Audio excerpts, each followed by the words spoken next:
All right, this is Jonathan Clarke. It is my absolute pleasure to welcome on the show, live and in person, Rock and Roll Hall of Famer, Songwriter Hall of Famer, John Fogerty. Welcome, man. How you doing? I'm doing great. Hello, and thank you for the kind words. Absolutely. Well, I have a couple flashbacks for you. I hope you don't mind, but personal flashbacks. I think it was 1968. CCR did a concert at this place called the South Mountain Arena in West Orange, New Jersey. That would have been 69. Or 69. Yeah. I was there. My father took me to the show, and it was a hockey arena that I actually played hockey in high school much later. And that was the first time I ever saw CCR. Wow. I don't know if you even remember that gig. Sure but I do. Do you? Yeah. A horrible motel across the street, perhaps, that you stayed in? I was probably staying there. And then actually went to the Ed Sullivan taping where you guys performed Proud Mary with the riverboat set. And the, right. Yeah, and the river, it was unbelievable. The place was that going. Shortly after that or before I think that? it was right around. I think Yeah. I think if you were on Ed Sullivan, Proud Mary must have been peaking at that point or right. something. But I thought it was 68 or 69. That would be 69. Right. And then, you might not remember this, you and the band actually came to my father's house in Montclair, New Jersey, because my dad, Ren, was doing PR for Fantasy at the time. And you guys came to our house in Montclair, New Jersey, and I'll never forget, at the time, everybody was wearing bell-bottoms, and you guys all came in. You had these really cool straight-leg jeans and these really pointy cowboy boots. That was me, anyway. Yeah. And I think you guys talked about this new band called The Grateful Dead and Jerry Garcia. We might have. Yeah. Yeah, I remember that, going to Ren's house. You're his son, huh? I'm his son, wow. Yeah. Nice to meet you again. Of course. Yeah. They threw me for a loop there. Okay. Yeah. You have some similarity to him. I hadn't seen Ren in almost 40 years, I guess it's been. But you remind me, so I haven't even seen a picture, but you look a little like him. I told him I was going to speak to you tonight, and he mentioned a name. I guess that he met you. He became, I guess he was doing independent PR for Fantasy way back when. No, well, it was really for us. Or for you guys. Yeah, it was. We reached out to him. He did PR, I think, for about a year for us, something like that. Yeah. And these memories are like burned into my brain of you guys coming to our house. I was a little kid. Because that only happened once. Yeah. I remember we had this roadie guy who only lasted about 2 weeks. This guy named Rocco, and he was like this. He was an embarrassment. He was probably wearing leather pants. He had really really shaggy hair and all that. One of his tricks was he didn't wear underwear. Oh. So he wore a hole in his leather pants. I remember walking through an airport and going, "Hello." Yeah, this guy's with us? Yeah. Say, okay, yeah, anyway. But he came to your, and he let out with a few curse words. And I'm thinking, you were a little kid, and we're going, I was mortified. I think I was in my pajamas, yeah, actually. Probably. My Dr. Denton's, maybe. I don't even know, but... Yeah. What a I memory. remember that. What a setting. You had a beautiful house. Ren even sent me a gallon or two of maple syrup. Oh, from Vermont. Yeah, that's right. Yeah. Oh, I'm going to remember to tell him that when I talk to him later. That was great. It is John Fogerty live here on Q1043's Out of the Box. The new album called Revival, a title that makes most people say, Revival. Creedence Clearwater Revival. You must be getting that from a lot of people, right? Yeah, but that's not really the reason why it was chosen. My wife actually came up with it. As you can imagine, I've been pretty close to that word all my life, so it seemed rather plain to me, actually. Yeah. Kind of, if more than obvious, just sort of ordinary even.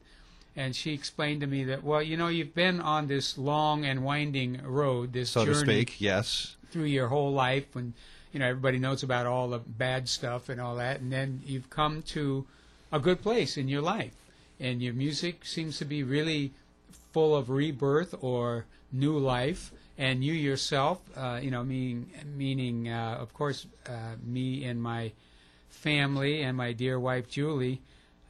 She says you seem to be really revived, so you're having a revival, and that's really where she was coming from. And I listened to that, and I went, "Oh, all right, dear, that sounds pretty good." And the other thing people notice is that when you look at the CD, it says Fantasy Records. And well documented, yes, sir. Times with Fantasy Record, and hell has frozen over. Yeah. Well, that's beyond Revival. That's the Twilight Zone. I never thought this would happen, to be on a label that said Fantasy again.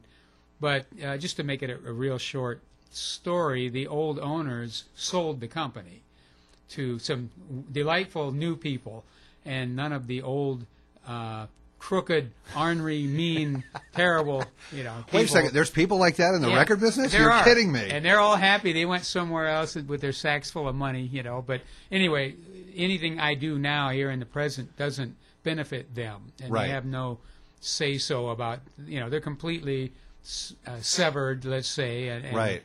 sold the company. So even though I thought maybe even just the name would make me have some sort of a seizure, it didn't. What? I thought about it for about a minute and went, well, what's in a name? I mean, Right, it's yeah. fine. And, we started a couple of years ago with a compilation called Yeah, great The Long big Road Home. box set, Long Road Well, Home. Yeah, yeah, and it had many of the old Creedence hits and several of my later, solo career songs, all on one CD, and so that was kind of the beginning. Yeah. And I did a live version, in-person DVD, right. and the relationship was heating up, you might say. And I long ago got used to the idea of being back on Fantasy. Right. And this is, Revival is a new album of new songs, and I've been wanting to be here for a few years. Any musician will tell you, yeah, but I want to get to the new stuff. Right. And I was just so busy touring and, kind of getting everything organized. It took a while, but I'm really pleased to be here now. Well, you say that this album took, like 12 days for basic tracks? Did it really just, come out, all of a sudden? Well, yeah, that's a bit of it might be misleading. People might think that it was really hurriedly done, but that's not true. I rehearsed with the guys first, and then went in. I broke it up into two halves, I suppose you'd say. Yeah. And rehearsed a bunch of songs, and then went in and did the basic tracks, meaning two guitars, bass, and drums, for about 5 days or so. Then there was a little time off while I was writing some more stuff or getting things I already had written shaped up. Then went back and rehearsed the stuff for 5 or 6 days, these later songs, and then went in and recorded those for probably 7, 8 days, I think it was something like that, so that in the end we had, as far as recording, we had recorded 12 basic tracks in 12 days. Oh, okay. But of course that means there was a lot more, my vocals, Yep. background vocals, any extra little, tambourine or that such and such. The real news, though, to me, is that I started writing just after New Year's of this year, and the whole thing from blank slate to being completely done was about 6 months. And anybody that's followed my career it knows that sometimes it's been years and years. Well, yeah, and you years. took a couple long hiatuses Right. Over the years, but So this was, for me, it felt great. And the real secret to all that is this was the most fun I've had probably in 35 years. The songs were coming out and they were clear. It was clear what I should do. It wasn't this big scratch your head, oh my Right, God, what yeah. am I going to do now? Right. Not figuring out something to rhyme with orange or whatever. It was very, very, very clear what to do, and it just sailed along, and I really had a lot of fun. Well, the album reviews have been nothing short of amazing. USA Today says Revival is a full-bore return to Chugland Swamp pop, which I found interesting. Wow, if you could, that sounds like the best box lunch you could ever find. I'm not sure what all that means, It certainly sounds like what I've been associated with all my life. I think this really does reflect my personality as far as songwriting and the approach to the way the band sounds. Yeah. Rolling Stone says, let's see, it's Fogerty getting back to work, finally acting on his own advice. How do these reviews make you feel?